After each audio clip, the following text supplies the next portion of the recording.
চাঁদপুরের মতলব উপজেলার মেঘনা নদীতে অবৈধভাবে বালু উত্তোলনের সময় বিশেষ অভিযান চালিয়ে ড্রেজার, বাল্কহেড ও স্পিডবোট জব্দ করা হয়েছে। এ সময় অবৈধভাবে বালু উত্তোলন অপরাধে ৪৩ জনকে আটক করা হয়েছে।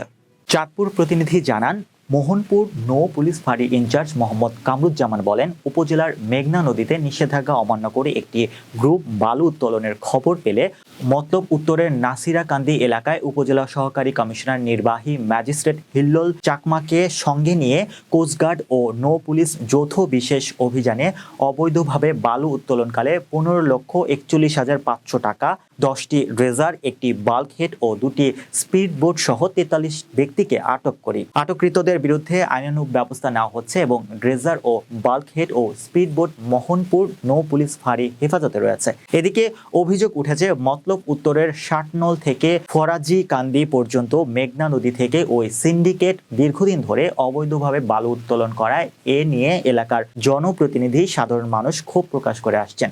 অন্যদিকে অবৈধভাবে বালু উত্তোলনের কারণে ভাঙনের হুমকির মুখে পড়েছে মেঘনা ধনাগোদা সেচ প্রকল্প, প্রস্তাবিত ইকোনমিক জোন ও প্রস্তাবিত হাইটেক পার্ক সহ চরাঞ্চলের বিস্তীর্ণ এলাকার বাড়িঘর ও ফসলি জমি। আর কোন নাম আছে নাকি? আফসারউদ্দিন ভুঁইয়া আছে, তারপরে আছে কি জানি আফসারউদ্দিন ভুঁইয়া কেডা? ওই চেয়ারম্যান। কোন চেয়ারম্যান? এই ভুঁইয়া সরকার ইউনিয়নের চেয়ারম্যান। Union chairman. ও আচ্ছা, আফসু চেয়ারম্যান উনাকে আফসু চেয়ারম্যান। হ্যাঁ। আর এনএস শোভা চেয়ারম্যান।